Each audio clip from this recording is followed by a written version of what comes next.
बाबा बैठा है।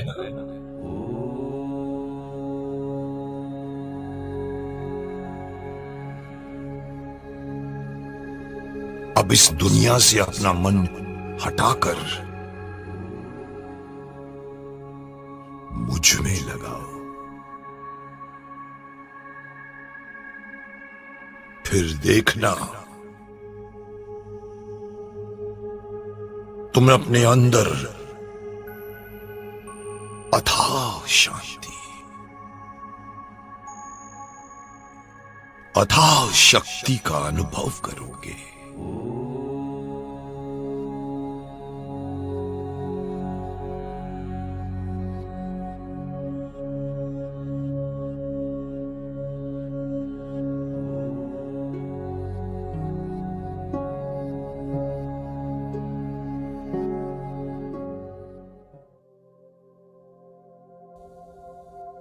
महसूस करें बाबा की वो शक्तियां फाउंटेन की तरह मुझ आत्मा पर पड़ रही है।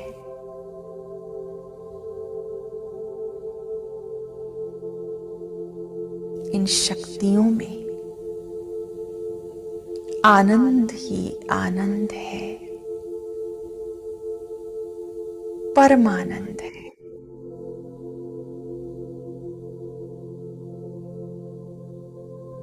बाबा के समीप बैठे देखिए उस सत्यम शिवम सुंदरम को, इतना सूक्ष्म होते हुए भी वो कितने बड़े कार्य करता है। वो ही है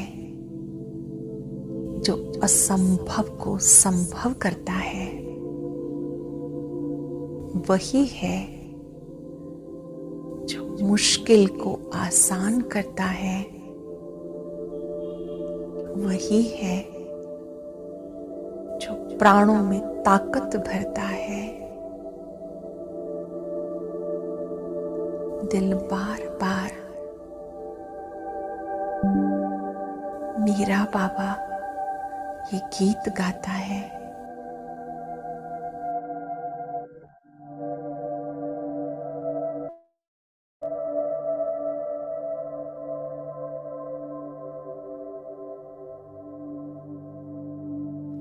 पहली पहली स्मृति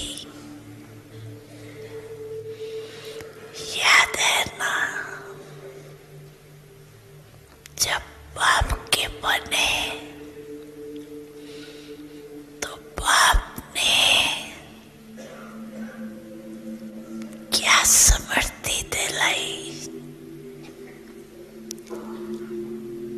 आप कल पहले वाले भाग्यवान आत्माओं याद करो। दिल से पहला सनेका शब्द कौन सा निकला? मेरा मीठा बाबा।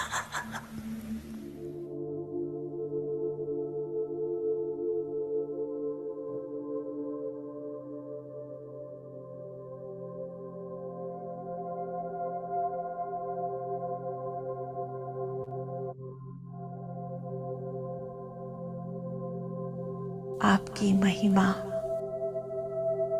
आपका प्यार दिल बार बार गाता है। ये दिल आपको समर्पित है। ये मन आपको समर्पित है। ये बुद्धि आपको समर्पित है।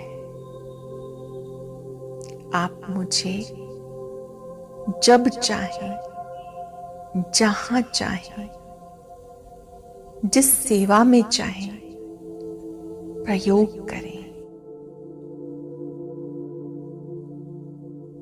बाबा को जी भर कर देखें। देखते ही रहें।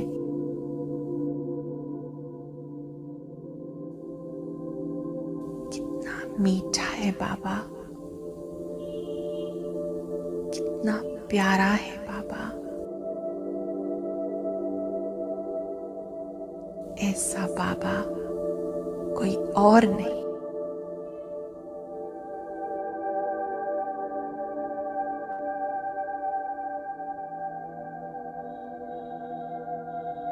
बाबा की शक्तियों से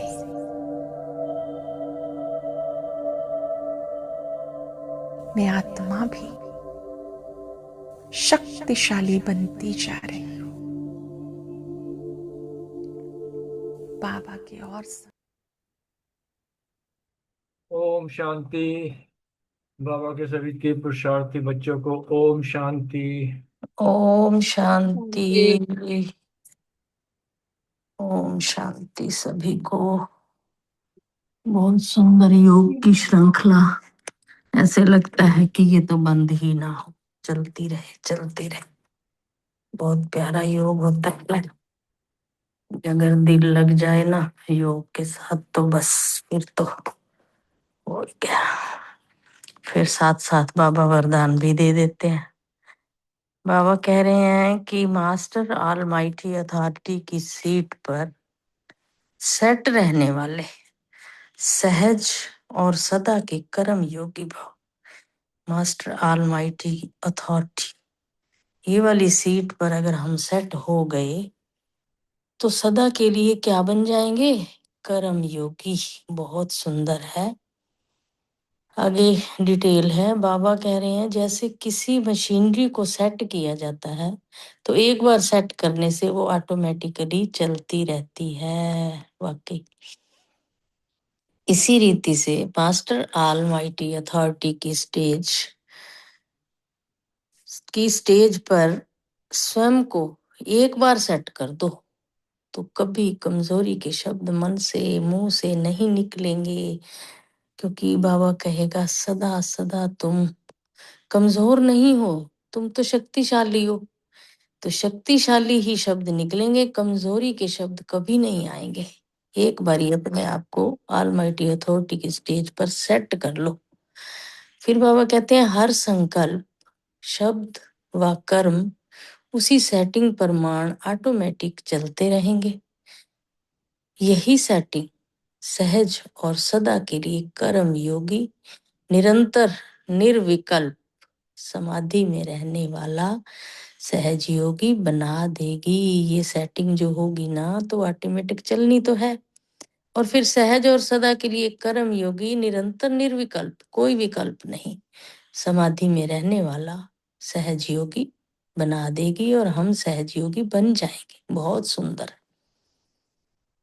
आगे स्लोगन है। बाबा ने कहा कि मैं के बजाय बाबा बाबा कहना यही याद का प्रूफ है। अपना प्रूफ देना है तो मैं को छोड़ के बाबा बाबा कहोगे तो याद का प्रूफ सभी को दिखने लग जाएगा। ओम शांति। शुक्रिया बाबा, शुक्रिया मीठे मीठे परिवार का। बहुत सुंदर था वरदान भी और स्लोगन भी।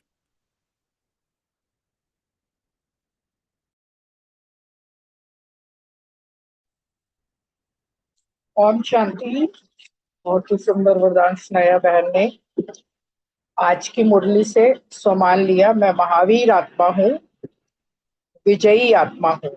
और स्मृति में रखा, बाप के साथ उड़ने के लिए कंप्लीट प्योर बनना है, संपूर्ण सरेंडर होना है और जीते जी इस दुनिया से मरना है। चिंतन का पॉइंट लिया, बाबा का बनकर सबसे ममत्व मिटाना है।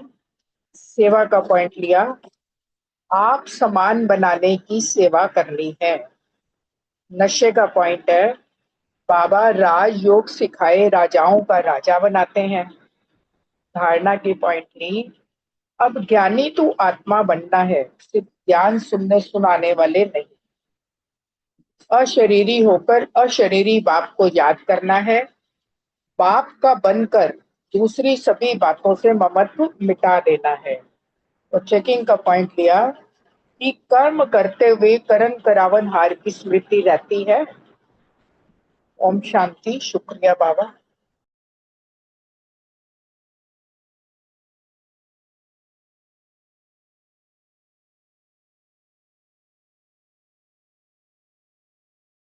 ओम ओम शांति। आज की मुरली से सम्मान लिया। मैं सुदर्शन चक्रधारी आत्मा हूँ।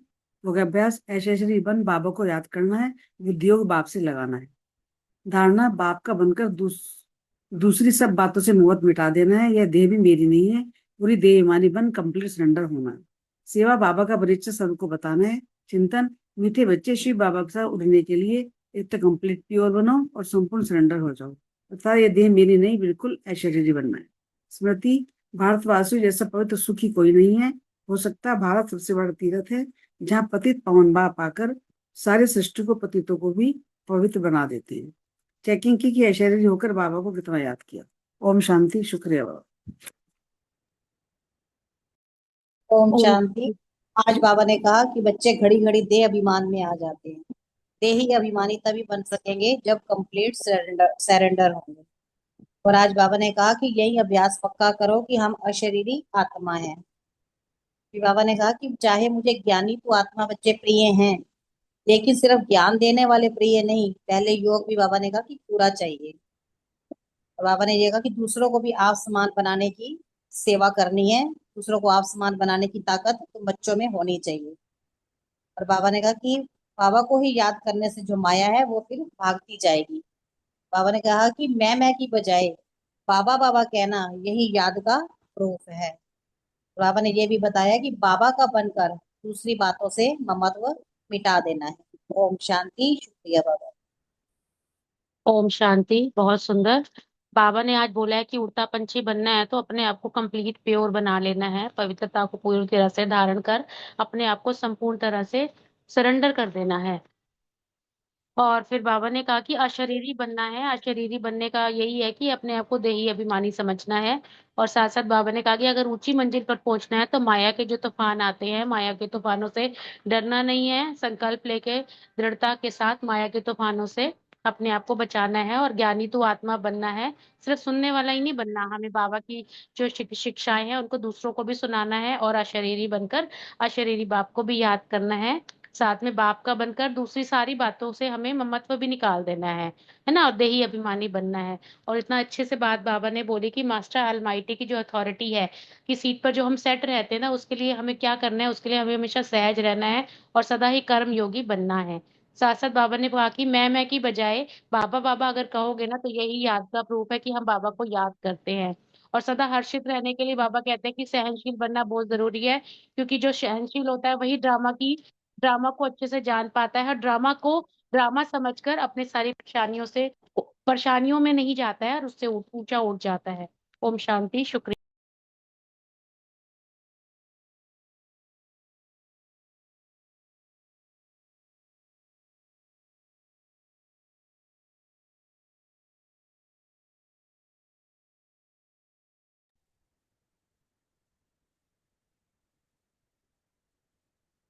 ओम शांति। साकार मुरली से कोई पॉइंट शेयर करना चाहता है तो अभी स्वागत है। यदि कोई नहीं तो आज के बाबा के जो महावाक्य हैं शुरू कर सकते हैं।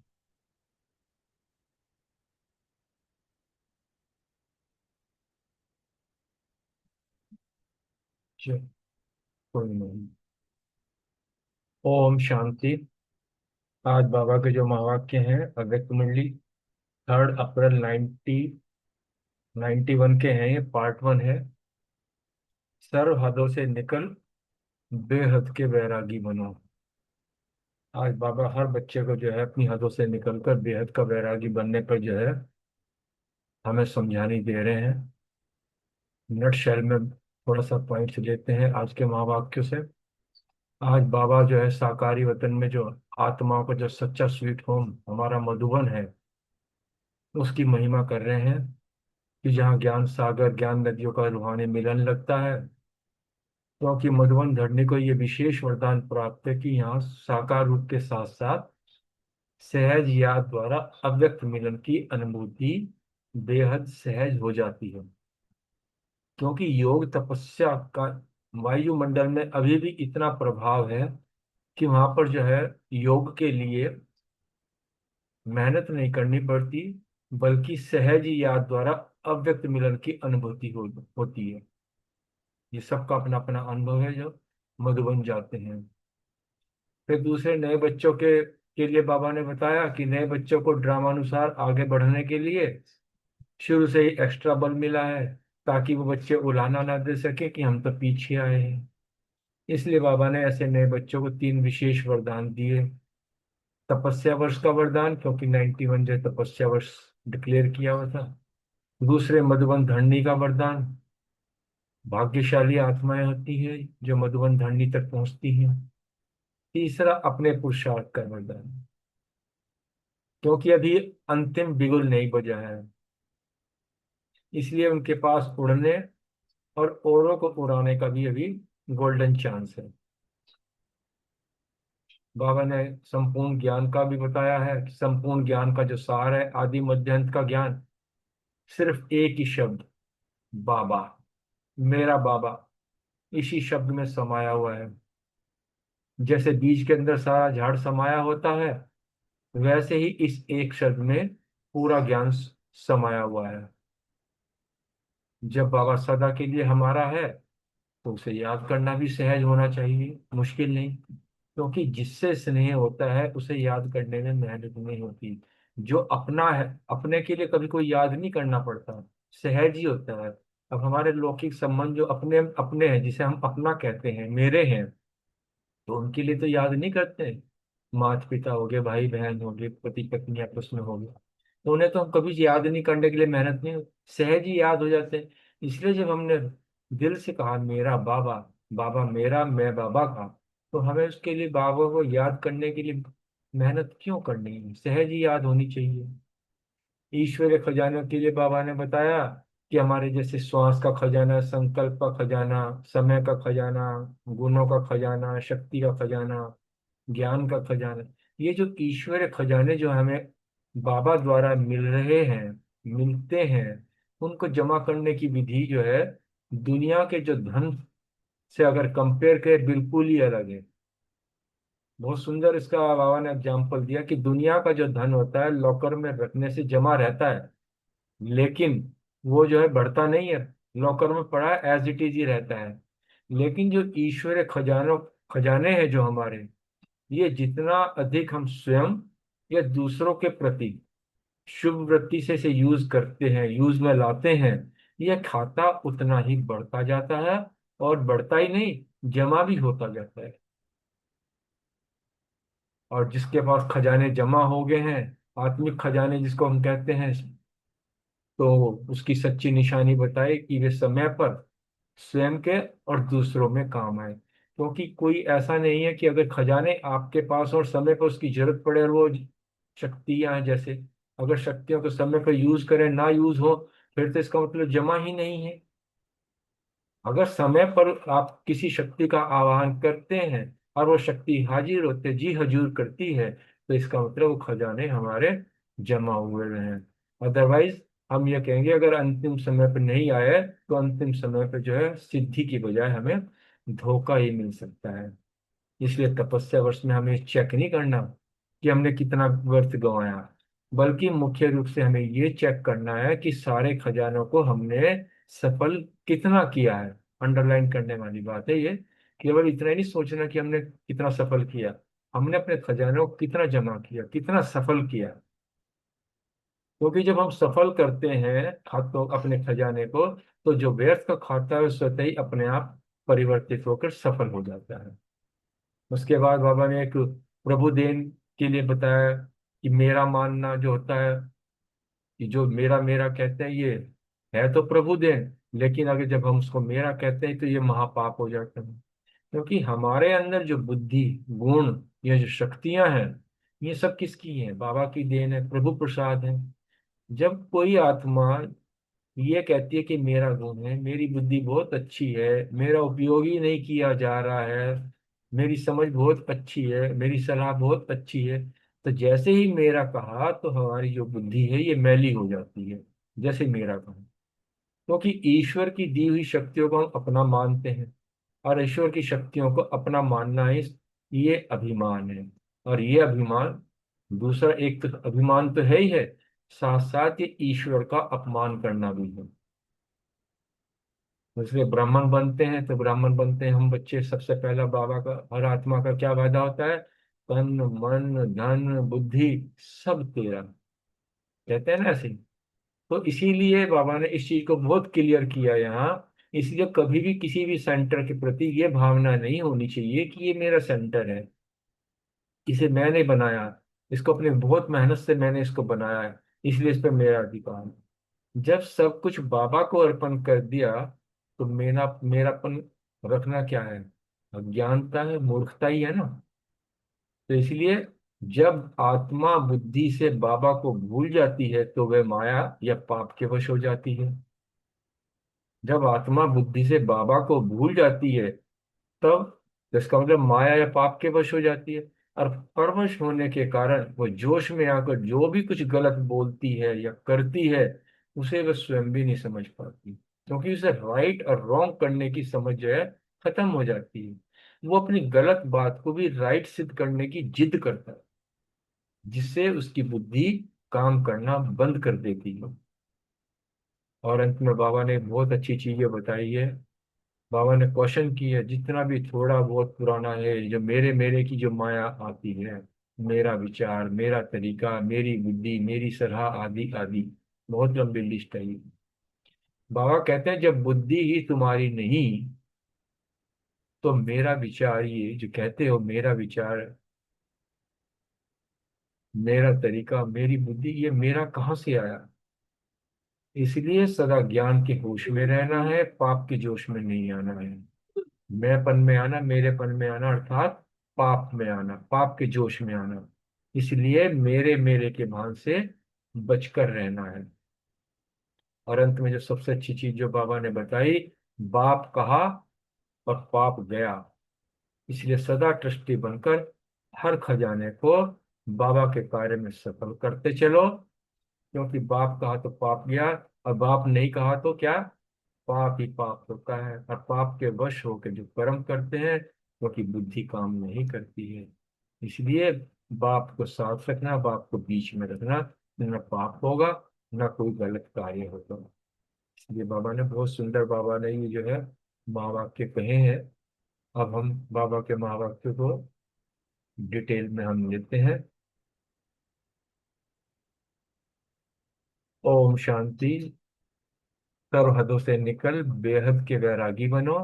आज बाप दादा अपने बच्चों प्रति बोले, आज कल बाद फिर से मिलन मनाने सभी बच्चे अपने साकारी स्वीट होम मधुबन में पहुंच गए हैं। साकारी वतन का स्वीट होम मधुबन है, जहां बाप और बच्चों का रूहानी मेला लगता है, मिलन मेला होता है। तो सभी बच्चे मिलन मेले में आए हुए हो, क्योंकि ये बाप और बच्चों का मिलन मेला सिर्फ इस संगम युग पर और मधुबन में ही होता है। इसलिए सभी भाग भाग कर मधुबन में पहुंचे हो। मधुबन बाप दादा का साकार रूप में भी मिलन कराता है और साथ साथ सहज याद द्वारा अव्यक्त मिलन भी कराता है, क्योंकि मधुबन धरनी को रूहानी मिलन की, साकार रूप में मिलन की अनुभूति का वरदान मिला हुआ है। वरदानी धरनी होने के कारण मिलन का अनुभव सहज करते हैं, और कोई भी स्थान पर ज्ञान सागर और ज्ञान नदियों का मिलन मेला नहीं होता। सागर और नदियों के मिलन मेले का ये केवल एक ही स्थान है। ऐसे महान वरदानी धरनी पर आए हो, क्या तुम अपने आप को ऐसा समझते हो? कहते हैं ना, विश्व के अंदर सबसे महान भारत देश, और भारत के अंदर भी सबसे पवित्र स्थान मधुबन, और मधुबन में भी सबसे पवित्र स्थान हमारा पांडव भवन। तो तपस्या वर्ष में विशेष इस कल्प में पहली बार मिलने वाले बच्चों को गोल्डन चांस मिला है। कितने लकी है। तपस्या के आदि में ही नए बच्चों को एक्स्ट्रा बल मिला है। तो आदि में ही ये एक्स्ट्रा बल आगे के लिए आगे बढ़ने में सहयोगी बनेगा। इसलिए नए बच्चों को ड्रामा ने भी आगे बढ़ने का सहयोग दिया। इसलिए ये उल्हाना नहीं दे सकेंगे कि हम तो पीछे आए हैं। नहीं, तपस्या वर्ष को भी वरदान मिला हुआ है। तपस्या वर्ष में वरदानी भूमि पर आने का अधिकार मिला है, चांस मिला है। ये एक्स्ट्रा भाग्य कम नहीं है। यह वर्ष का, मधुबन धरणी का और अपने पुरुषार्थ का, तीन चीजें। वर्ष का, तपस्या वर्ष, मधुबन धरणी और अपने पुरुषार्थ, तीनों वरदान विशेष आपने बच्चों को मिले हुए हैं। तो कितने लक्की हो गए। इतने अविनाशी भाग्य का नशा साथ में रखना। सिर्फ यहां तक नशा ना रहे, लेकिन अविनाशी बाप है, अविनाशी आप श्रेष्ठ आत्माएं हो, तो भाग्य भी अविनाशी है। तो इस अपने अविनाशी भाग्य को अविनाशी रखना। यह सिर्फ सहज अटेंशन देने की बात है, टेंशन वाला अटेंशन नहीं। सहज अटेंशन हो, इसमें मुश्किल भी क्या। मेरा बाबा जान लिया, मान लिया, तो जो जान लिया, मान लिया, अनुभव कर लिया, तो अर्थात अधिकार प्राप्त हो गया। फिर मुश्किल क्या है। सिर्फ एक ही का मेरा बाबा, यह अनुभव होता रहे, यही फुल नॉलेज है। एक बाबा शब्द में सारा आदि मध्य अंत का ज्ञान समाया हुआ है, क्योंकि बीज है ना। बीज में तो सारा झाड़ समाया हुआ होता है, विस्तार भूल जाता है, लेकिन सार एक शब्द है, ये याद रखना मुश्किल नहीं है। सदा सहज है, कभी सहज कभी मुश्किल नहीं। सदा मेरा बाबा मेरा है, बाबा मेरा है। ये नहीं कि कभी मेरा है कभी दूसरे का नहीं, सदा बाबा मेरा है। और ये याद हमेशा सहज रहनी चाहिए, कोई मुश्किल बात नहीं। भगवान ने कहा आप मेरे, और आपने कहा आप मेरे, फिर मुश्किल क्या बात। इसलिए विशेष नए बच्चे आगे बढ़ो, अभी भी आगे बढ़ने का चांस है। अभी फाइनल समाप्ति का बिगुल नहीं बजा है, इसलिए उड़ो, और ओरों को भी उड़ाते चलो। इसकी विधि है वेस्ट, अर्थात व्यर्थ को बचाओ। बचत का खाता, जमा का खाता बढ़ाते चलो। क्योंकि 63 जन्म से बचत ही नहीं की, सब कुछ गंवाया ही गंवाया है। सभी व्यर्थ खाते गंवा कर खत्म कर दिए। श्वास का खजाना गंवाया, संकल्प का खजाना गंवाया, समय का खजाना भी गंवाया, गुणों का खजाना भी गंवाया, शक्तियों का खजाना भी गंवाया, ज्ञान का खजाना भी गंवाया। सारे खाते खाली हो गए। अभी इन सभी खातों को जमा करना है। संगम युग का ये समय क्या है, खातों को जमा करने का समय है। और जमा करने की विधि बाप द्वारा अब सहज मिल रही है। विनाशी खजाने खर्च करने से कम होते हैं, उठते हैं। और ये खजाने जितना स्व के प्रति या औरों के प्रति शुभ वृत्ति से कार्य में लगाएंगे, उतना जमा होता जाएगा, बढ़ता जाएगा। यहाँ खजानों को कार्य में लगाना, यही जमा की विधि है। वहां रखना, जैसे हम लॉकर में रख देते हैं, जमा करने की विधि है। वहां जमा रख करने की विधि है, और यहाँ लगाने की विधि है। बस विधि में ही थोड़ा सा फर्क है। समय को स्वयं प्रति या औरों के प्रति शुभ कार्य में लगाओ तो जमा होता जाएगा। ज्ञान को कार्य में लगाओ, सबको ज्ञान सुनाओ, तो ऐसे ज्ञान बढ़ता चला जाएगा। गुणों का दान करो, शक्तियों का दान करो, शक्तियों को सहयोग दो, तो वो बढ़ती चली जाएगी। ऐसे नहीं सोचना जैसे वे लॉकर में रख देते हैं और समझते हैं बहुत जमा है मेरे पास, बहुत धन इकट्ठा हुआ है। ऐसे आप भी सोचो कि मेरी बुद्धि में तो बहुत ज्ञान है, मेरे में बहुत गुण है, मेरे पास बहुत शक्तियां हैं। तो ये सब कैसे, सिर्फ कहना ही कहना क्या हुआ, जैसे लॉकअप में, लॉकर के अंदर रख दिया, उसे यूज ही नहीं किया, तो क्या होगा। जब कार्य में उसे लगाया ही नहीं किया, न स्वयं प्रति यूज किया न अन्य के प्रति यूज किया उसको, तो जब यूज नहीं करेंगे तो वो क्या हो गया, ऑटोमेटिकली लूज हो जाएंगे, अर्थात वो खिसक जाएंगे। बुद्धि भी कम हो जाएगी, गुण ज्ञान शक्तियां जितने भी हैं सब धीरे धीरे डिप्लीट होते चले जाएंगे। इसको तो जितना यूज करेंगे उतना ही ये बढ़ता चला जाएगा। तो कई बच्चे कहते हैं कि सर खजाने मेरे अंदर बहुत समाये हुए हैं।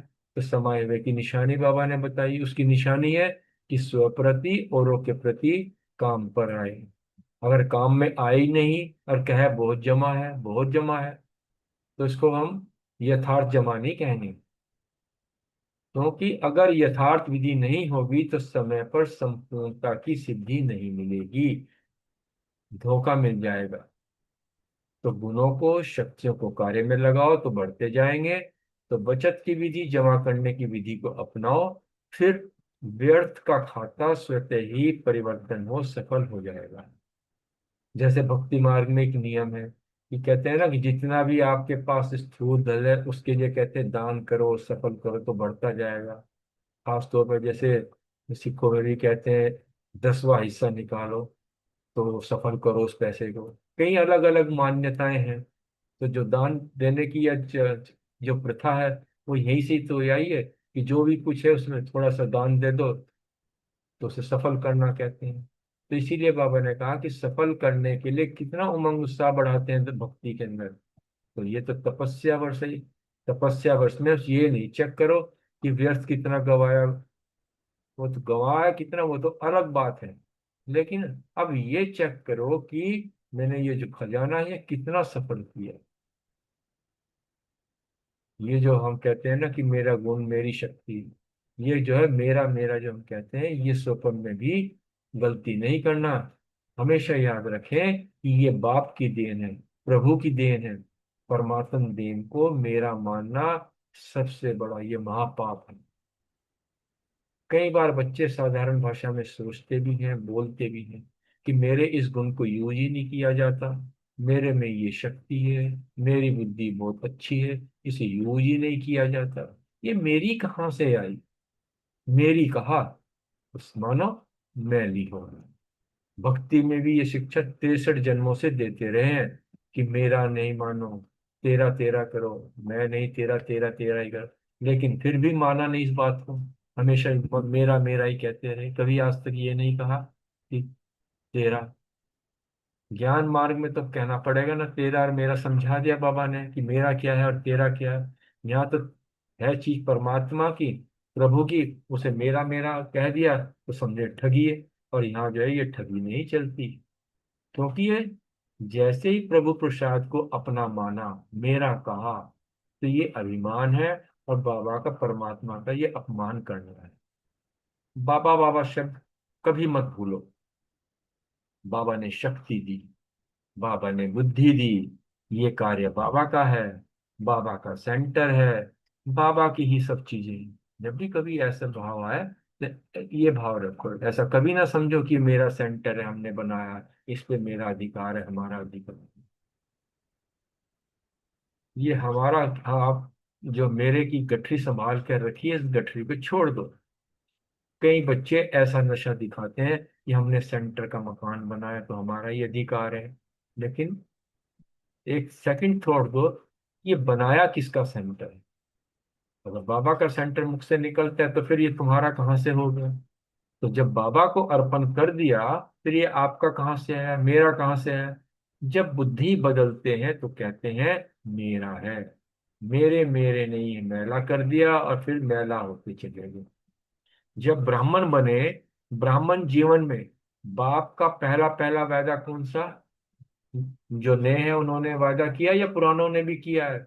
अब तो सभी ने किया है, क्योंकि बाबा के बने तो सबसे पहले हम वादा ही करते हैं। क्योंकि निश्चय बुद्धि का फॉर्म भी भर के आए, हमेशा सबसे पहले बाबा हमसे दृढ़ निश्चय ही कराता है। तो सबसे पहला वादा हम बच्चे क्या करते हैं? तन मन धन बुद्धि बाबा सब कुछ तेरा, यही वादा करते हैं ना।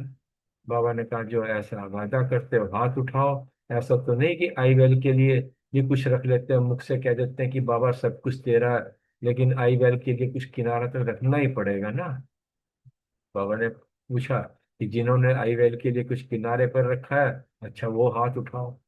कहीं ऐसा ना हो कि बाबा ने बड़े किस तरीके से कहा है कि इतनी भीड़ में किसने देखा है हाथ उठा देते हैं। अक्सर जैसे भी बाबा जब हाथ उठाते हैं सभी जो है हाथ उठा देते हैं। बाबा ने कहा बाबा का टीवी बहुत क्लियर है, उससे छिप नहीं सकते, इसीलिए सोच समझकर थोड़ा भले रखना है रखो, रखना भी चाहिए, लेकिन अच्छी तरह से सोच लो कि जिन्हें रखना है वो भी हाथ उठा रहे तो बच जाएंगे। और यदि नहीं तो हाथ तो उठा दिया कि नहीं सब कुछ तन बाबा, सब कुछ तन मन धन सब कुछ तेरा है।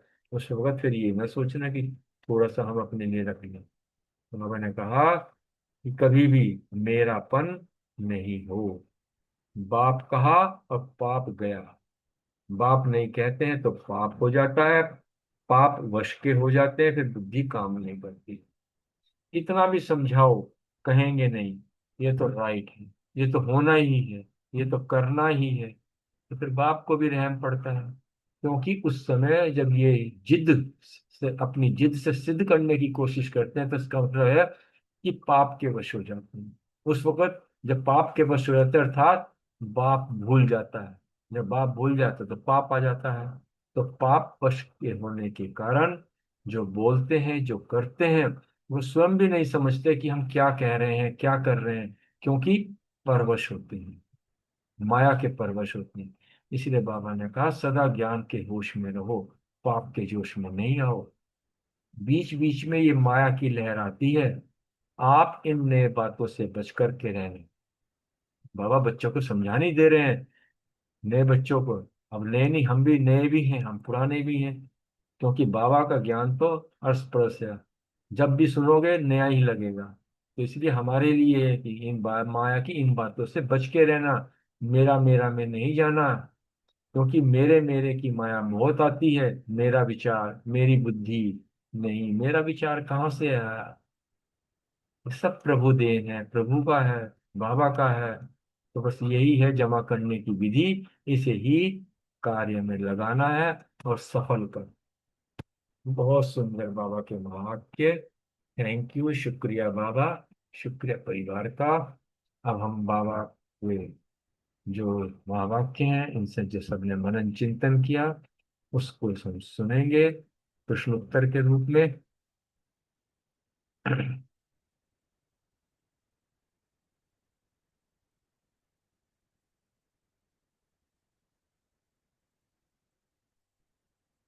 जय ओम शांति। पहला प्रश्न हमारी प्यारी अनीता बहन से है। साकारी वतन में आत्माओं को सच्चा स्वीट होम कौन सा है और उसे क्या विशेष वरदान प्राप्त? शांति, बहुत ही सुंदर। बाबा यहाँ पे बता रहे हैं, बहुत ही अच्छे से मूल्य सुनाई तो भाई जी आपने। बाबा कह रहे हैं कि कल्प बाद हम जो है अपने स्वीट मधुबन होम को, बाबा ने बोला है साकारी वतन हमारा। तो बाबा बोलता है ना, तुम्हारा इस साकार सृष्टि में परमानेंट एड्रेस जो है मधुबन है। और साकारी वतन स्वीट मधुबन में बाबा ने कहा कल बाद फिर से मिलन मनाने के लिए बाबा से हम वहां पहुंचते हैं, है ना।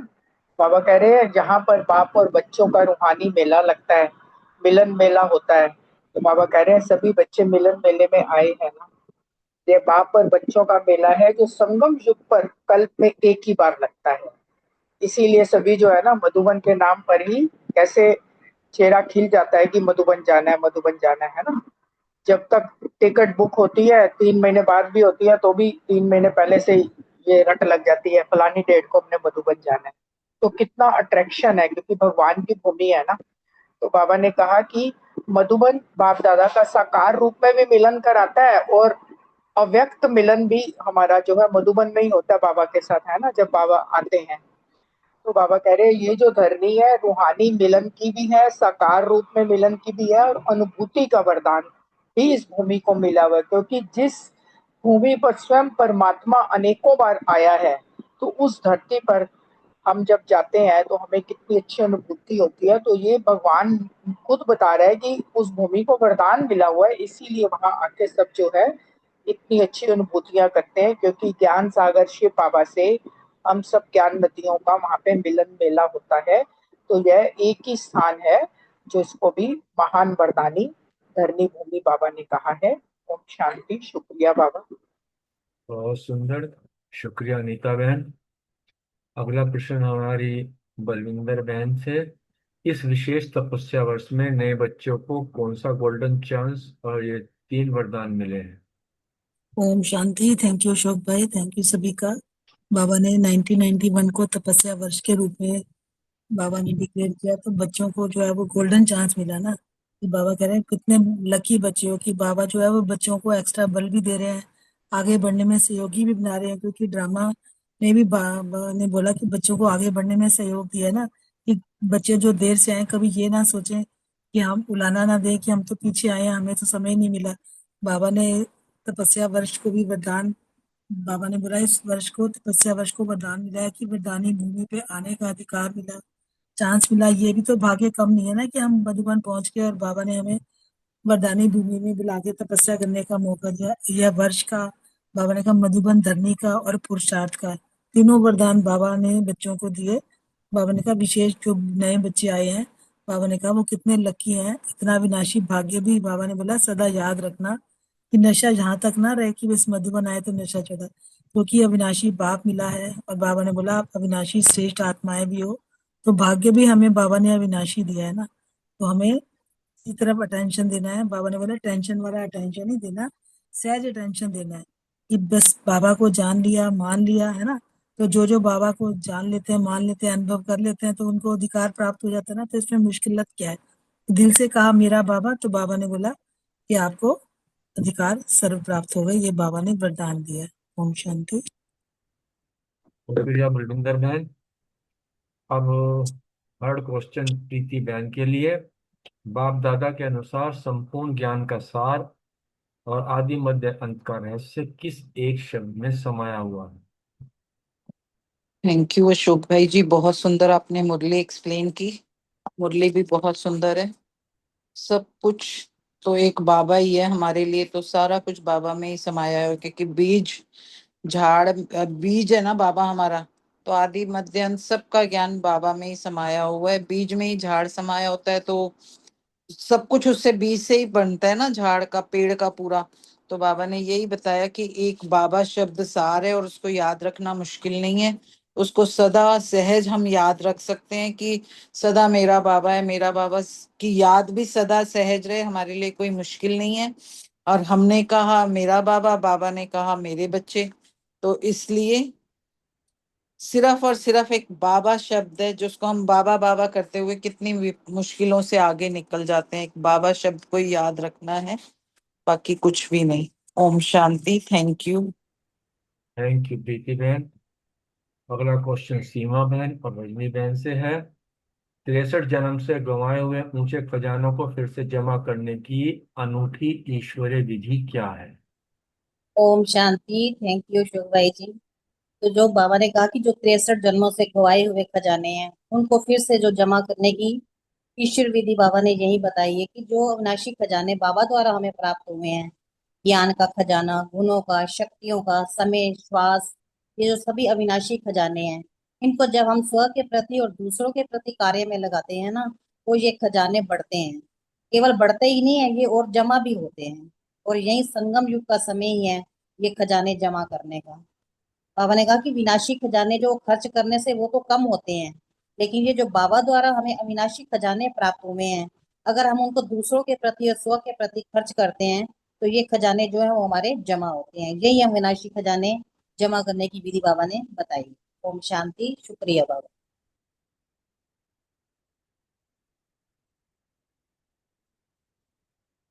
रजनी बहन नहीं है आज? नहीं है, चलो कोई बात नहीं। अगला प्रश्न है सुमन बहन और रितु बहन से। हमारे पास आत्मिक खजाने जमा है, इसकी सच्ची और यथार्थ निशानी बाबा ने क्या बताई? खजाने जमा, इसकी सच्ची निशानी। ओम शांति। थैंक यू अशोक भाई। हमारे पास जो खजाने बाबा ने जो दिए हैं, सर्व खजाने जो हमें दिए हैं बाबा ने, वो हमारे पास जमा है। उसकी निशानी ये है कि वो खजाने हम अपने और औरों के प्रति समय समय पर काम भी आए। ये नहीं कि जो जमा हमने किए हैं उनको समय समय पर कार्य में भी लाएं, क्योंकि काम में आए ही नहीं और हम कहे जमा है। जैसे बैंक में हम जमा करा लेते हैं कोई चीज और उसको खर्च ही नहीं करते, आगे बढ़ेंगे तो तभी ना चीज, जब हम उसको आगे उपयोग में लाएंगे। तो उसी तरह से यथार्थ जमा तभी मानेंगे अगर हम उसको प्रयोग में भी लाते हैं, तो वो तभी खजाने बढ़ेंगे। और संपूर्णता की जो स्टेज है, सिद्धि है, वो तभी मिलेगी। जैसे कि गुणों का खजाना है, शक्तियों का खजाना है, गुणों का दान करेंगे दूसरों को, शक्तियों का, आज की मुरली में भी था ना कि अव्यक्त मुरली में था, शक्तियों का दान करना है पूर्वज बन के। जैसे उसी तरह कार्य में लगाएंगे तो हमारी चीजें बढ़ेंगी।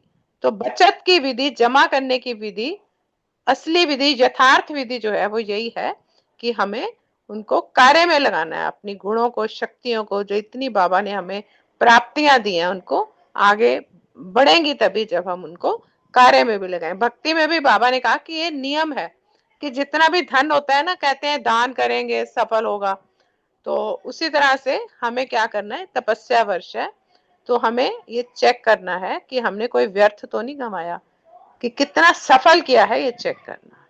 तो अपने ज्ञान, गुणों, शक्तियों के खजानों को जमा भी करना है और समय पर इस्तेमाल भी करना है। उन प्राप्तियों को बढ़ाएंगे तभी जब उनको समय पर इस्तेमाल करेंगे और बांटेंगे भी दूसरों को। ओम शांति। शुक्रिया बाबा, सबका शुक्रिया, आपका भी शुक्रिया। रितु बहन लगता नहीं है अब। थैंक यू सुमन बहन। अगला क्वेश्चन विजय भाई और अर्चना बहन। पुरुषार्थ के मार्ग में चेकिंग करते समय व्यर्थ गंवाने के साथ साथ क्या मुख्य बात चेक करनी है? ओम शांति। बहुत सुंदर अशोक भाई, जर्नी में मजा आ रहा है। कैसे सब ज्ञान चर्चा सुनते सुनते वो आ रहे हैं ना, सिग्नल आ रहे हैं ना? मेरे को तो पूरे आ रहे हैं। आ रहे हैं। अच्छा, गुड।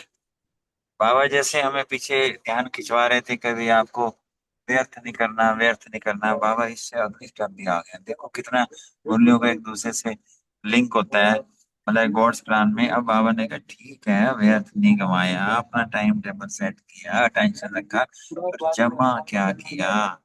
जमा करने का मतलब ये है कि बाप जो हमें हर रोज ज्ञान, गुण, शक्तियां अलग अलग तरीके से, अलग अलग भाव से हमें समझाते भी हैं, शक्तियां भी भरते हैं, होमवर्क भी देते हैं, जिससे हमारा जमा हुआ वो जमा हुआ।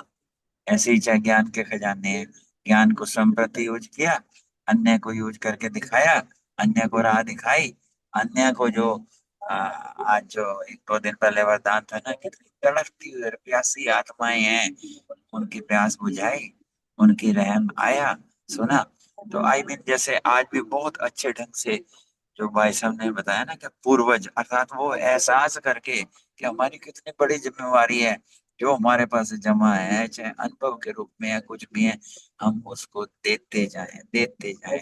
चाहे टावर बन के दें, भरपूर होके दें। बात तो बेसिकली यही थी कि जैसे पूर्वज क्या है, हम जड़ में बैठ गए, हम भरे होएंगे, जड़ से कनेक्टेड होएंगे तो पत्ते पत्ते तक जाएगा। अर्थात भरपूर होते जाएं, बांटते जाएं। बस ये चेक करने को विशेष कहा है। Thank you very much. ओम शांति। शुक्रिया विजय भाई। आशा बहन लगता है नहीं है। अगला क्वेश्चन हमारे प्यारे रमनी भाई और रूमी बहन। प्रभु देन को मेरा मानना,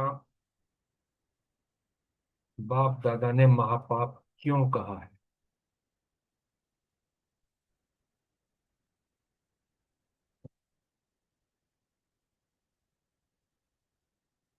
रमनी भाई भी नजर नहीं आ रहे हैं। रूमी बहन भी नहीं है क्या भी? नहीं, रूमी बहन भी नहीं है। मीतू बहन फिर आप ले लेंगे दोनों क्वेश्चन। हाँ जी। ओम शांति। हाँ। थैंक यू अशोक भाई जी, बहुत सुंदर मुरली सुनाई। बाबा ने कहा कि परमात्म देन को मेरा मानना, ये महापाप बताया बाबा ने।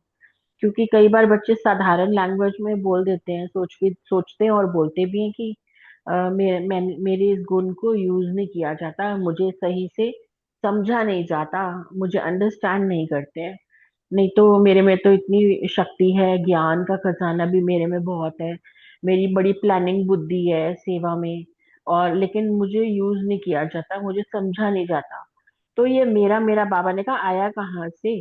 जब अपनी देह भी मेरी नहीं है तो बुद्धि और मन ये मेरा कैसे हो गया? सब तन मन तो हवाले कर दिया ना, बाबा के सौंप दिया। तो मेरे को तो तेरा हमने पहले दिन से ही कर दिया ना। तो मेरी कहा तो मैली हुई आत्मा, और तेरा कहा तो मैल उतरी आत्मा से। कितना सहज बाबा ने आत्मा की स्वच्छता का बता दिया कि कैसे अपनी आत्मा को आप निर्मल स्वच्छ रख सकते हो, मेरेपन के दाग से बिल्कुल उसको हटा सकते हो, दागों को। भक्ति में भी 63 जन्म, ये शिक्षा जो है 63 जन्मों से देते रहे कि मेरा नहीं मानो, आरती गाते ही रहे ना कितना। इस जन्म का तो याद है कितना आरती गाई कि तन मन धन सब कुछ है तेरा, तेरा तुझको अर्पण। लेकिन अर्पण किया तो नहीं था ना, सिर्फ कहा था। तो कथनी और करनी में अंतर था, यही तो फर्क है द्वापर कलयुग में और संगम युग पर। संगम युग पर हमने जो कहा वो करके दिखाया, और तब हमें तो समझ ही नहीं थी, अब हम समझदार बने हैं। तो बाबा ने कहा कि तेरा मानो, सिर्फ बोलो नहीं कि तेरा तन मन धन तेरा, ये मान के चलना है। और तो ज्ञान मार्ग में भी कहना तेरा और मानना मेरा, तो ये ठगी हो जाती है। और यहाँ तो डायरेक्ट ठगी हो जाएगी, भक्ति मार्ग में इनडायरेक्ट ठगी की। तो यहाँ डायरेक्ट ठगी कर रहे हैं क्योंकि डायरेक्ट भगवान आया हुआ है, तो फिर उसका 100 गुना दंड भी मिलता है। तो इसीलिए बहुत सोच समझ के हमें मेरा मेरा नहीं करना है। मेरा तो एक बाबा है, बाकी सब कुछ तेरा हो गया। इसलिए प्रभु प्रसाद को अपना मानना, ये अभिमान और अपमान करना है बाबा का। अपने अंदर अभिमान आ जाता है तो समझो बाबा का भी अपमान किया। तो बाबा बाबा शब्द कहाँ भी भूलना नहीं है। तेरा तेरा, सब कुछ तेरा बाबा। और मेरा कौन है? मेरा सिर्फ एक बाबा है। हर चीज मेरी कौन सी है? बाबा ही मेरा सब कुछ है। बाबा ने शक्ति दी, बाबा ने डिवाइन बुद्धि दी। बुद्धि का ताला वो ना खोलता तो फिर हमारी क्या हैसियत थी। बाबा का ही कार्य है, बाबा का सेंटर है, मैं भी बाबा की हूँ, सारी चीजें बाबा की हैं। और ऐसे नहीं समझो कि मेरा सेंटर है, हमने बनाया, पैसा लगाया हमने, तो ये भी नहीं। हमारा अधिकार हो गया फिर नहीं, हमारा अधिकार तो बाबा पे है बस। हमारा शब्द भी कहाँ से आया? आपका है क्या? गठरी संभाल कर रखी है क्या? है ना? पाप की गठरी तो वैसे ही उतार दी, और पाप जमा हुआ मेरा मेरा कहने से, और पाप उतरेगा तेरा तेरा करने से। तो कई बच्चे ऐसा नशा दिखाते हैं ना कि हमने सेंटर का मकान बनाया, इसीलिए हमारा राइट हो गया, हमें बुलाया जाए स्टेज पर, हमारा नाम अनाउंस किया जाए स्टेज पर, हमारा सबको पता चले। लेकिन बनाया किसका सेंटर? बाबा का। और प्रेरणा भी तो बाबा ने दी, धन भी तो बाबा ने दिया। तो बाबा की इच्छा है किसी के थ्रू भी कराए, तो हम तो सिर्फ एक इंस्ट्रूमेंट है। तो जब बाबा को अर्पण कर दिया तो फिर आपका कहाँ से आया? यही बाबा ने कहा कि मेरा कहाँ से आया। जब बुद्धि बदलती है तो कहते हैं मेरा है, मेरे मेरे ने मैला किया, 63 जन्मों की मैल अब उतारने का समय है। तो लेकिन बाबा ने कहा फिर मैला होना है क्या जो मेरा मेरा करते हो यहाँ संगम पर आकर भी? तो जब ब्राह्मण बने तो ब्राह्मण जीवन का बाप से पहला वायदा कौन सा है? नेक्स्ट क्वेश्चन है ये, कि कौन सा पहला वायदा किया? कौन सा किया? नयों ने भी वायदा किया, पुरानों ने भी बाबा से प्रॉमिस किया, प्रतिज्ञा की। नए भी अभी तो पुराने हो गए ना। निश्चय बुद्धि का फॉर्म भरकर आए हो ना? बाबा ने पूछा। तो सबका पहला पहला प्रॉमिस था कि तन मन धन और बुद्धि सब तेरे हो गए। ये प्रॉमिस सबने किया। और अभी वायदा करने वाले हो तो हाथ उठाओ। तो जो समझते हैं कि आई विल के लिए कुछ रखना पड़ेगा, सेंटर संभालने के लिए कुछ रखना पड़ेगा, आई विल का संकल्प क्रिएट करना माना आई विल आएगी आएगी। फिर कोई ऐसा आड़े वक्त के लिए हम सोचते हैं तो वो आड़ा वक्त हम इनवाइट ही क्यों करें? अगर हमने संकल्प किया कि प्रॉब्लम आएगी, मुसीबत आएगी, तो वो जरूर आएगी। तो हमें आई विल के लिए भी कुछ रखें, ऐसा संकल्प भी हम ना करें कि कुछ तो किनारा रखना पड़ेगा, कुछ तो संभाल के साइड में रखना पड़ेगा। तो जो समझते हैं कि ये समझदारी का काम है वो हाथ उठाओ कि कुछ किनारे रखा हुआ है। तो बाबा ने हाथ उठवाया, ये कोई समझदारी तो नहीं हुई फिर, और बाबा पे ट्रस्ट भी नहीं हुआ। तो देखना, बाबा ने कहा फिर ये नहीं कहना कि हमको किसने देखा, इतनी भीड़ में हमने हाथ उठाया। तो टीवी तो बाबा के पास है ही है फिर, सूक्ष्म लोक में, वतन में बाबा के पास बेहद का टीवी है। तो बहुत क्लियर बाबा देखते हैं, छिप तो सकता नहीं है बाबा से कुछ। इसीलिए सोच समझ करके थोड़ा रखना हो, भले रखो। पांडव क्या समझते हो, थोड़ा रखना चाहिए। अच्छी तरह से सोचो और फिर फैसला करो। जिनको रखना है वो अभी हाथ उठा ले, बच जाएंगे। नहीं तो ये समय, ये सभा, ये आपका कांध का हिलाना, ये सब दिखाई देगा। फिर कभी भी मेरापन नहीं रखो। बाबा ने कहा बाप कहा और पाप गया, और बाप नहीं कहते हो तो फिर पाप हो जाता है। पाप के वश होकर के फिर बुद्धि काम नहीं करती, बंद हो जाती है बुद्धि। कितना भी समझाओ तो कहेंगे नहीं, ये तो राइट है, ये तो ऐसे है, फिर वो जस्टिफिकेशन देते हैं। नेक्स्ट क्वेश्चन आ हाँ जाएगा। जी, ओम शांति। कविता बहन। हाँ जी, ओम शांति। बहुत सुंदर। ये दीदी ने और बहन ने बहुत अच्छे बताया और सारा एक्सप्लेन भी किया। तो इसमें बाबा यही कह रहे हैं कि ब्राह्मण जीवन का वायदा कौन सा है। तो देखो, जब हम ब्राह्मण जीवन में बाबा के बच्चे बन गए, ब्राह्मण जीवन हमने अपना लिया, तो उसमें बाबा कहते, बाबा के लिए सबसे पहला वायदा तो हमारा नयों नयों ने भी वायदा किया है और पुरानों ने तो किया ही किया है कि जो बाबा के निश्चय बुद्धि बच्चे बन जाते हैं ना, तो उनका सबसे पहला वायदा यही होता है कि तन मन धन और बुद्धि सब बाबा की है। तन से भी हमने सेवा करनी है, मन से भी करनी है, धन से भी करनी है, और बुद्धि भी बाबा को ही अर्पित करनी है। क्योंकि बुद्धि कहाँ से मिली है? बुद्धि भी तो हमें बाबा से ही मिली है ना। तो ये वादा करने वाले बाबा कहते हैं हाथ उठाओ। तो जो बच्चे हाथ उठाते हैं, उनमें से कई बच्चे ऐसे भी हैं ना जो ये बोलते हैं कि हमें आईवेल के लिए कुछ तो रखना है, धन धन की जरूरत भी पड़ सकती है। तो हम ऐसे संकल्प करें ही क्योंकि हमारे ऊपर कोई मुसीबत आएगी या हमें किसी चीज की आवश्यकता पड़ेगी। जब हमने अपने आप को, स्वयं को बाबा को सौंप दिया, तो कुछ आएगा भी सही तो बाबा अपने आप संभाल लेगा ना। हमने तो अपने आप को अर्पित कर दिया बाबा से, तो इसलिए ऐसा सोचना भी, बाबा कहते हैं ऐसे सोचो भी मत। सब कुछ बाप को दे दिया तो बाप को बोझ भी दे दो सारे, किनारा कर लो। और बाबा कहते हैं कि जो बच्चे ऐसे समझते हैं कि इतने कि ये समझदारी का काम है, हमें आईविल के लिए कुछ ना कुछ रखना है, तो बाबा कहते हैं ये सब मतलब करने की जरूरत नहीं है। बाबा ने बाबा को समर्पित कर दिया, तो उस चीज, किसी भी चीज की, कोई भी, आपको इस चीज का अपनी तरफ ध्यान नहीं खींचना है कि हमारे को कोई प्रॉब्लम हो जाएगी, कुछ हो जाएगी। तो बाबा ने इसके लिए पांडवों से पूछा, क्योंकि पांडवों में ही ज्यादा होता है कि आईविल के लिए कुछ ना कुछ संभाल करनी है। तो पांडवों के लिए बाबा ने पूछा कि थोड़ा रखना चाहिए, तो अच्छी तरह से सोच समझ के बताना। तो ये सभी बाबा कहते हैं कि कांध तो हिला देते हो, लेकिन कांध हिलाने से तुम्हारा काम तो हो गया, लेकिन ये देखो कि तुम्हारा टीवी में सब कुछ हमने रिकॉर्ड कर लिया। उसके बाद बाबा कहते हैं कि कभी भी मेरापन नहीं रखना है, मेरा मेरा नहीं है। मेरा कहा तो मेरापन में अभिमान आ जाता है, लेकिन बाप का कहा तो सब कुछ बाप का हो जाता है और हल्का हो जाता है। मेरा कहने से पाप हो जाता है और बाप कहने से सब कुछ हल्का हो जाता है। तो पाप के वश में नहीं होना है, बुद्धि अपनी नहीं लगानी है। फिर भी बुद्धि काम नहीं करती है तो पाप के वश हो जाते हैं, तब हमारी बुद्धि जो है ना काम करने भी बंद कर देती है। तो कितना भी समझाओ, कहेंगे ना ये राइट है, ये तो होना ही है, ये तो करना ही है। तो बाप को भी रहम पड़ता है, क्योंकि उस समय हम लोग पाप के वश में हो जाते हैं। तो हमें मेरा मेरा ना नेक्स्ट करके, क्वेश्चन, ये नेक्स्ट क्वेश्चन है ये। हाँ जी हाँ जी भाई साहब, ये नेक्स्ट है। तो हमें मेरा मेरा नहीं करना है, हमें सब कुछ बाप को अर्पित करना है, अपनी विशेषताओं को भी बाप को अर्पित करना है। ओम शांति। शुक्रिया बाप दादा। ओम थैंक यू मीतू शांति। बहन। कविता ओम बहन शांति। बोले, हाँ जी ओम बोले प्लीज शांति। रोमी बहन, हाँ जी। हाँ जी, थैंक यू अशोक भाई। मेरा क्वेश्चन था, प्रभु देन को मेरा मानना बाप दादा का महापाप क्यों का? मेरे पापा ने यही कहा कि कभी भी मेरे मन में ये संकल्प ना आए कि मेरे में ये गुण है या मेरी बुद्धि बहुत अच्छी है। पापा यही कह रहे थे कि मेरा कहाँ से आया, जो भी कुछ मेरे पास है वो तो प्रभु की देन है ना, प्रभु का प्रसाद है। तो इसको मेरा मानना माना महापाप। लोग किसी की कोई दी हुई चीज को हम अपना, सॉरी, किसी की दी हुई चीज को हम अपना मानते हैं, तो ये ठगी हुई ना। तो बाबा का अपमान करना हुआ एक तरह से। तो बाबा में शक्ति दी, बाबा ने मुझे बुद्धि दी।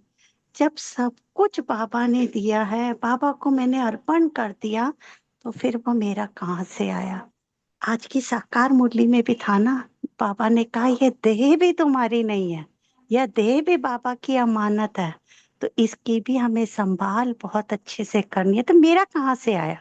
सब जब ये देह ही मेरा नहीं, तो ये मेरी देह नहीं, तो फिर ये गुण, ये शक्ति, ये कुछ, किसी चीज को, एक चीज को भी मैं मेरा कह सकती हूँ?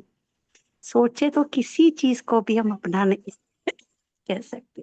शुक्रिया बाबा, बहुत बहुत शुक्रिया, थैंक यू। शुक्रिया रोमी बहन। अगला क्वेश्चन हमारी रेनू बहन और रानी बहन से है। आत्मा पाप के वश या परवश कब होती है और उसकी क्या दशा होती है?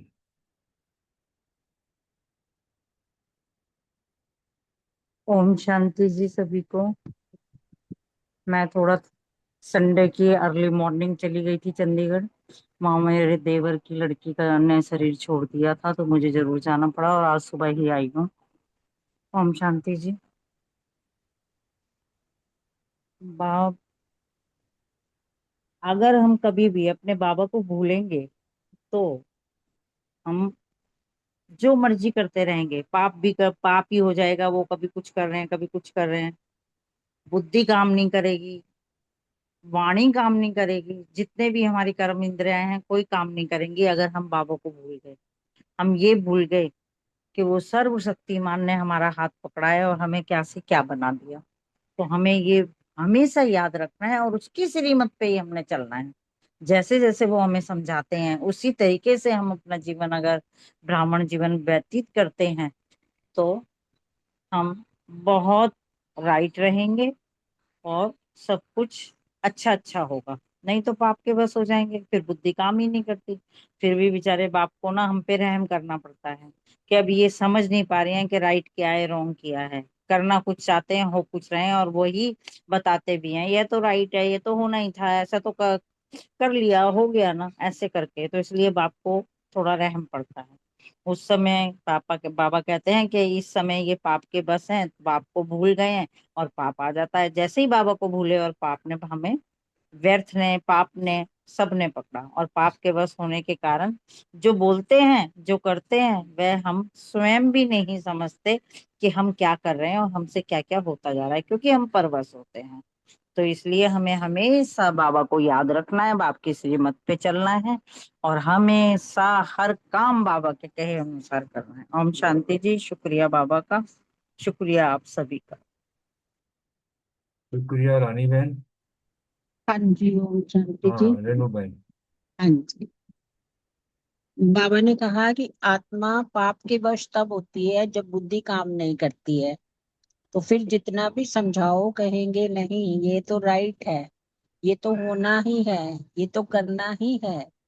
उस समय बाप को भी रहम आता है, क्योंकि उस समय बच्चे परवश हो जाते हैं। पाप भूल जाता है, सो पाप आ जाता है।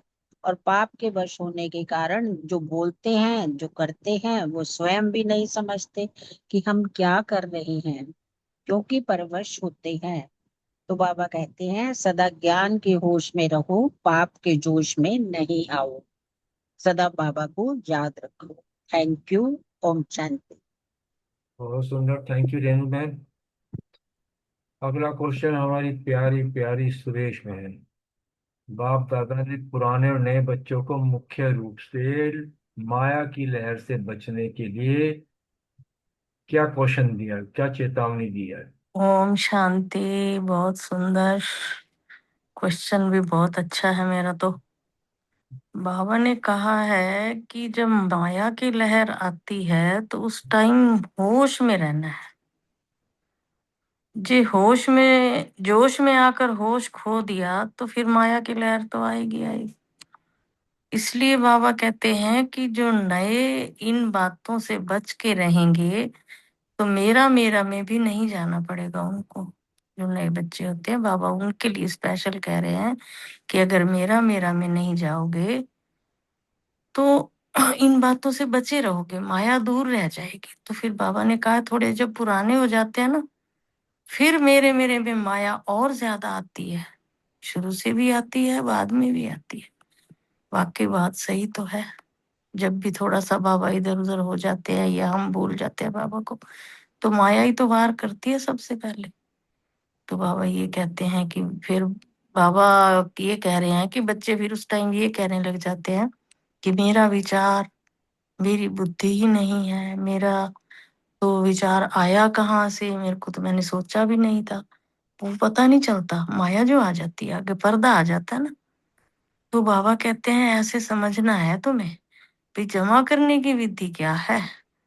जो जमा करने की विधि है उसको कार्य में लगाओ। और वो बाबा ने हमें समझा रखी है भाई, जब जब बाप से तुम दूर चले जाओगे तो तुम्हारा जमा का खजाना कम होता चला जाएगा।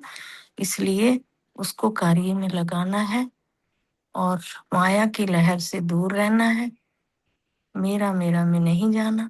ओम शांति। शुक्रिया बाबा का, शुक्रिया मीठे मीठे परिवार का। थैंक यू सभी का। बहुत सुंदर, थैंक यू सुरेश बहन। आज की किसी ने क्लास तो नहीं करानी थी ना, शायद मुझको इसके बारे में जानकारी नहीं है।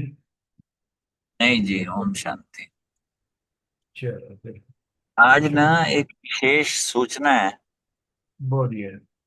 मन मना भव ग्रुप में ना कुछ दिन से ना सुदर्शन भाई एक स्पेशलाइज चीज डाल रहे हैं, जैसे ज्ञान का बोलते हैं ना। अभी बताया कि ज्ञान जमा किया, जमा किया मीन्स बांटा। मतलब जैसे बोलते हैं ना जिसको तीसरी आंख खोलना। आज ना उन्होंने डाला है, अच्छा वो चक्कर का नाम दिया है, पर बाबा की मुरली के हिसाब से एक एक जो सामान दिया है तीसरे नेत्र को खोलने के लिए, जिसको बोलते हैं ना मास्टर ज्ञान सूर्य बनने के लिए। अगर आप इसको एक एक को पढ़ोगे, नहीं पढ़ा होगा तो बहुत अच्छी बात है।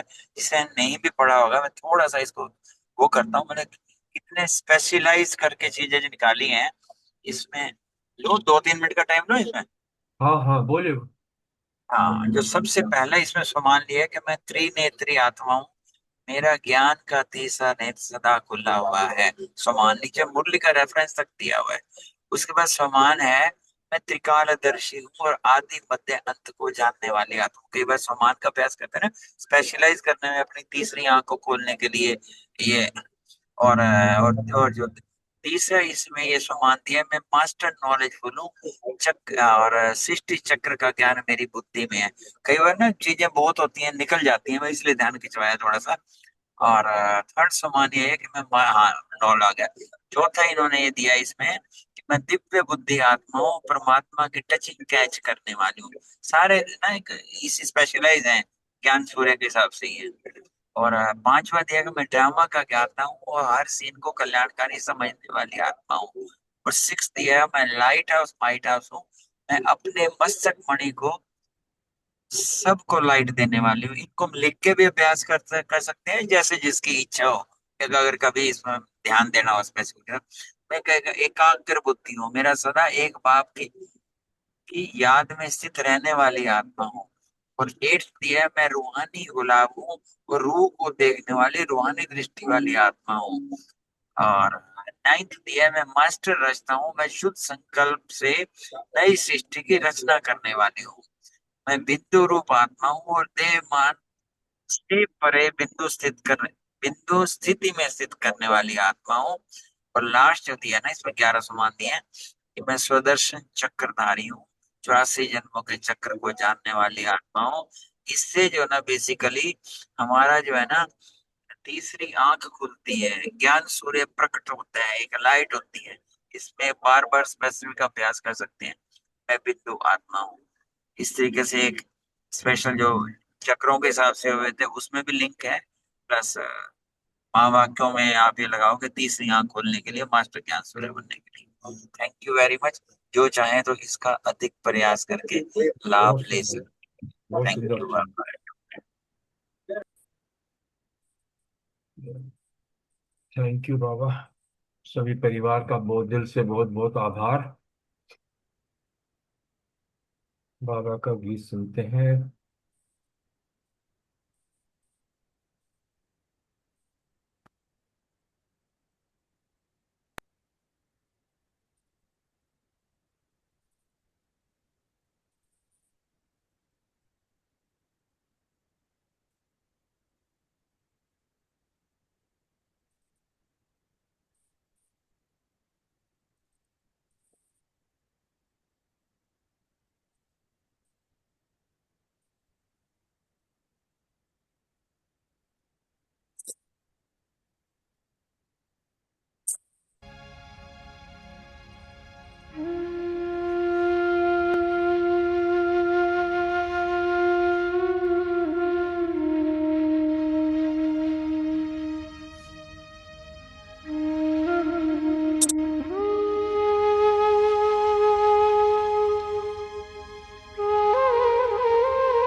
मन में बसा ले ये मंत्र प्यारा, मन में बसा ले ये मंत्र प्यारा। मैं हूँ आत्मा ज्योति बिंदु रूप, मैं हूँ आत्मा ज्योति बिंदु रूप, मैं हूँ आत्मा शांत स्वरूप, मैं हूँ आत्मा शांत स्वरूप। ओम शांति, ओम शांति, ओम।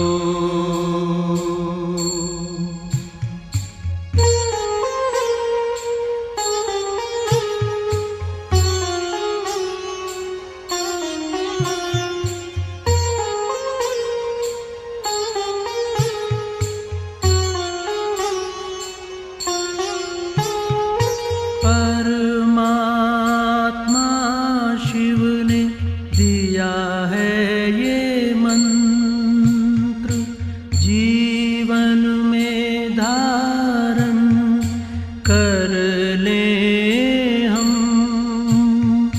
परमात्मा शिव ने दिया है ये मंत्र, जीवन में धारण कर ले हम। जीवन बन जाएगा हीरे समान, जीवन बन जाएगा हीरे समान, हीरे समान, हीरे समान। ओम शांति, ओम, ओम शांति, ओम। मन में बसा ले ये मंत्र प्यारा, मैं हूँ आत्मा ज्योति बिंदु रूप, मैं हूँ आत्मा शांत स्वरूप, मैं हूँ आत्मा शांत स्वरूप। ओम शांति, ओम, ओम शांति,